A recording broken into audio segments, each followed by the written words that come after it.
इधर पड़ोसी लोग रहते थे, जो अब सब लोग बेच कर चले गए हैं। अब यहाँ पे मॉल वगैरह बन रहा है, इसमें हम लोग क्रिकेट खेलते थे।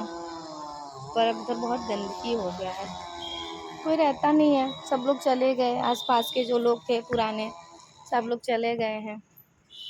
और सारी लड़कियों का शादी हो गया है, जो हम लोगों की उम्र की थी, सब अपने ससुराल में रह जाती हैं। कोई आता है तो एक ही दो लोग आस पड़ोस के रह गए हैं। और ये देखिए कीड़ा, ये बड़ा वाला कीड़ा दिख रहा है, ये कीड़ा, और बगल में फूल। ये कीड़ा फसल खराब कर देता है, फसल खराब कर देता है।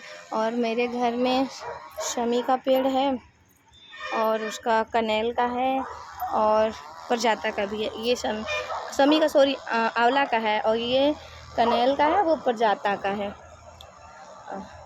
अब इधर भी घर बन गया है, अब कहीं जाने लायक नहीं रह गया है, इसीलिए हम लोग बस अब छत पे ही रहते हैं, आते हैं तो।